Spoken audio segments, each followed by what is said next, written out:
Interrupt you and take you straight to the Pentagon, which is holding a briefing on the U.S. drone that was brought down earlier today by a Russian jet. Let's listen. To have to essentially crash it into the Black Sea. To my knowledge, at this point in time, the Russians have not recovered that aircraft. But again, in terms of our recovery efforts, don't have any updates to provide right now. I'd refer you to Navier in terms of what assets they may have in that region. Thank you. Janie? Thank you, General. Regarding the North Korea's submarine launch, the strategic cruise missiles recently, North Korea has announced that it is possible to mount a nuclear warhead on a strategic cruise missiles. What is the readiness of the United States against the escalated provocations such as the nuclear provocation by the North Korea? Let me just make sure I understand. What's the readiness of the U.S. to respond to a nuclear provocation by North Korea? Well, I think we've been very clear that were North Korea to employ a nuclear weapon, it would be the end of the North Korean regime. But again, our focus continues to be on working very closely with our allies and our partners in the region to deter aggression, to preserve security and stability in the region, and that will continue to be our focus. We go to Carla. Just a real quick clarification. What did the fighter jet, what did he strike the MQ-9 with? Was it the wing? Was it the tail?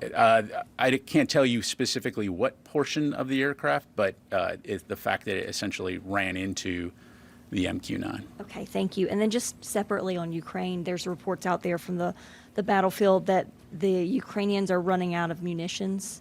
They're having shortages. Is that a concern for the Pentagon, and what's the Pentagon doing to alleviate that problem? Yeah, so as we've been doing since the beginning of this campaign, we're continuing to do everything that we can to ensure that we're meeting Ukraine's needs, whether it's ammunition, whether it's air defense, armor.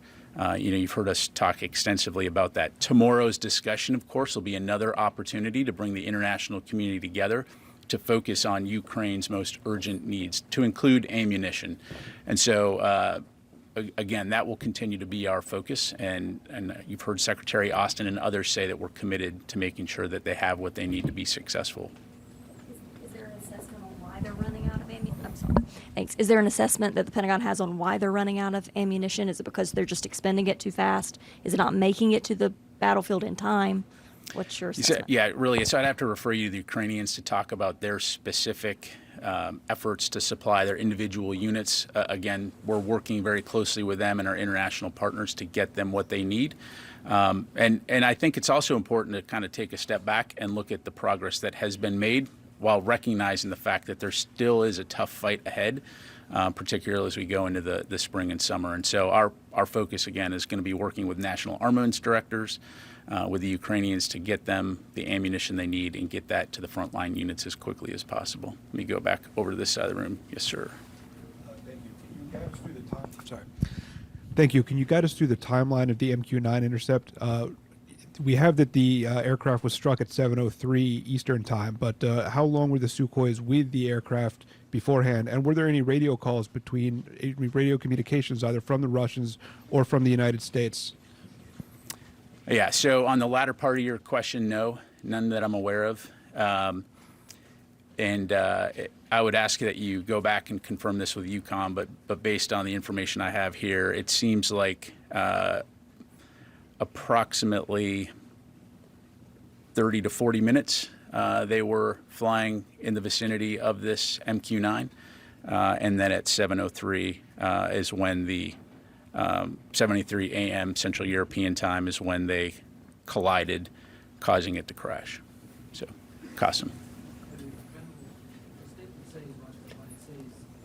The U.S. forces has had to bring down the aircraft. Does that mean that United States piloted it to the crash site, or Yes. was it struck by a missile or something? Yeah, we brought it down. Okay. Yep. And then also, is there any U.S. naval assets currently in Black Sea? Again, I'd have to refer you to Navier for any details on particular assets in the region. Thank you. Laura?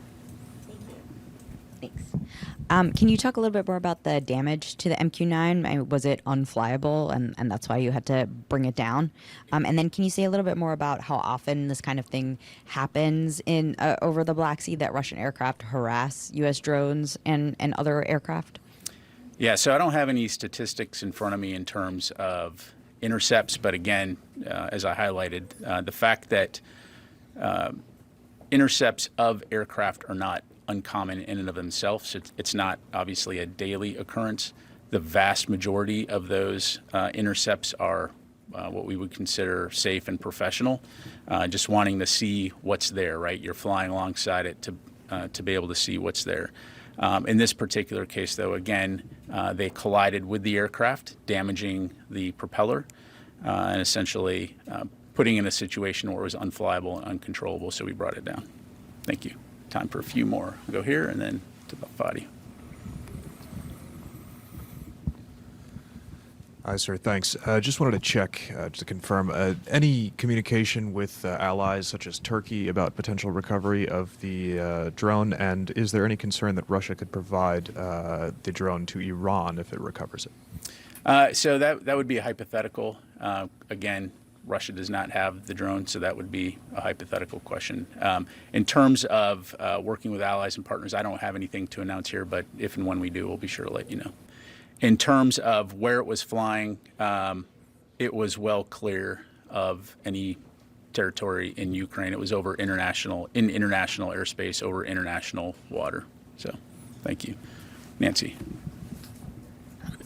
Thank you. During Secretary Austin's visit to Egypt, he held meetings with officials even though all press were banned from covering it.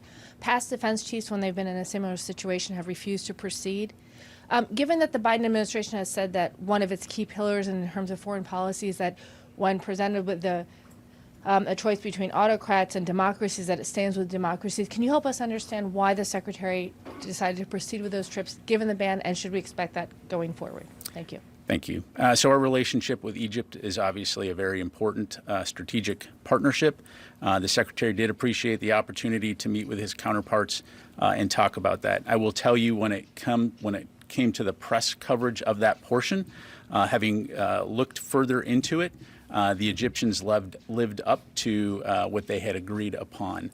Some of the lessons learned out of that was in terms of making sure that we were on the same sheet when it came to understanding press access, and so we will continue to work that. I'm sorry, could you clarify, the U.S. had agreed beforehand that there would be a ban of journalists? We did not agree to a ban on journalists. We agreed to have official photographers. We did have one reporter come into one of the sessions, but then a portion that was going to be open to the press was subsequently not held, and therefore there was not an opportunity to cover that. But again, sometimes these meetings are very small. Sometimes there's not the opportunity for media to come in. But again, it's something that we've noted, and we'll continue to work closely with governments as we visit to ensure that there's press access.